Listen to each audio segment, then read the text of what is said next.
Hello friends, welcome to our new class of power BI. तो आज की class में हम सीखेंगे पाई चार्ट। तो पाई चार्ट बेसिकली किस लिए हम बनाते हैं, तो जहाँ भी हमें प्रपोर्शन और परसेंटेज को शो करना होता है वहाँ पाई चार्ट को हम यूज़ करते हैं।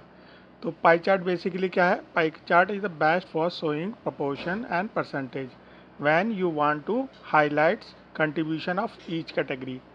तो इसके लिए हम एक छोटा सा एग्जांपल ले लेते हैं पिज़्ज़ा का या पाई का। मतलब जिस तरीके से पिज़्ज़ा को आप देखते होगे तो उसको स्लाइसिस में काटा जाता है और उसको स्लाइसिस में काटा जाता है। तो उसी के अकॉर्डिंग इस सिमिलरली में मतलब पाई चार्ट भी हमारा दिखता है। तो एक एग्जांपल ले लेते हैं छोटा सा। जैसे कि सपोज़ करो 4 फ्रेंड हैं, आप हैं और आपके 2-3 दोस्त और हैं।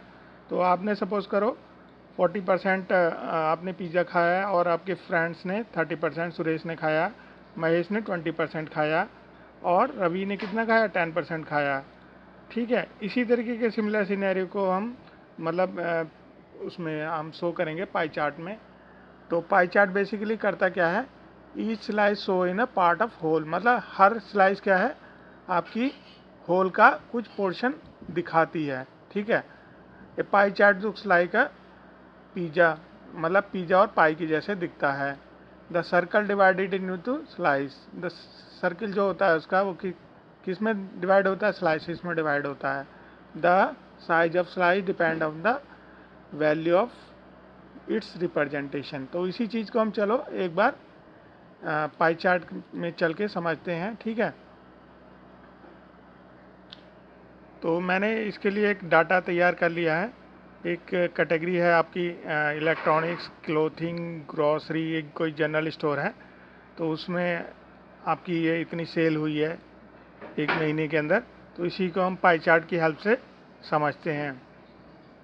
तो चलते हैं पावर बीआई की तरफ। पावर बीआई में इस डाटा को मैंने लोड और क्या कर लिया है, गेट डाटा और लोड कर लिया है। तो इसमें आपको लोड करने के लिए कहाँ जाना पड़ेगा? गेट डाटा में जाके एक्सेल वर्कबुक की तरफ जाना पड़ेगा। यहाँ पे आपको पाई चार्ट वाला जो भी अपने डाटाबेस है उसको ओपन और लोड कर लेना। मैंने इसको ऑलरेडी अपलोड कर लिया है। ठीक है, तो उसके लिए हम सबसे पहले क्या करेंगे, जो हमारा कैनवस एरिया है उसमें माउस क्लिक करते हैं, फिर उसके बाद हम चलते हैं पाई चार्ट की तरफ।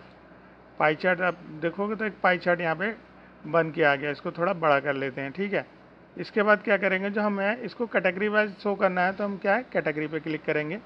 तो आप देखोगे ये ऑटोमेटिकली लीजेंड में कैटेगरी चली गई। आप देखोगे यहाँ छोटा सा मतलब यहाँ पे ये लिखा भी आ गया है। यहाँ पे देखोगे तो थोड़ा सा एनलार्ज करोगे तो आप देखोगे भी यहाँ पे ये लिखा हुआ यहाँ पे कैटेगरीज आ गया। इसके बाद हम क्या करते हैं, सेल्स पे क्लिक करते हैं।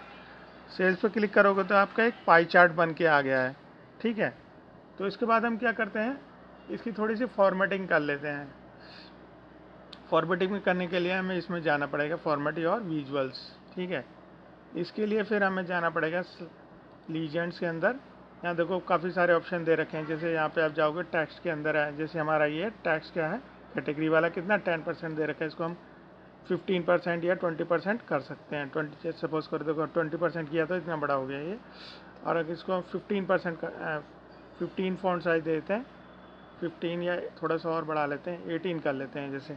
ठीक है, सिमिलरली क्या है हमारा स्लाइसिस हैं। स्लाइसिस पे हम अप्लाई करके देखते हैं। ऑल सीरीज़ में ये है। ठीक है, इसकी फॉर्मेटिंग करती हैं। डिटेलिंग ऑफ लेबल्स, तो डिटेलिंग ऑफ लेबल्स में चलते हैं। जैसे ये हमारा आउटर साइड में है तो हम इसको इनसाइड में भी कर सकते हैं। ठीक है, और क्या कर सकते हैं, हम इसकी वैल्यूज़ को भी हम यहाँ पे वैल्यूज़ की भी हम थोड़ा सा फ़ॉन्ट साइज, देखो ये फ़ॉन्ट साइज बढ़ रहा है ना, ये इसको भी हम बढ़ा सकते हैं, देखो जिससे ज़्यादा हमारा रीडेबल हो जाए। ठीक है, तो ये थी हमारी पाई चार्ट की क्लास। तो आई होप आपको बढ़िया से समझ में आया होगा। तो नेक्स्ट क्लास के लिए हमारे चैनल को लाइक और सब्सक्राइब कर लिए। Thank you for today, that's all.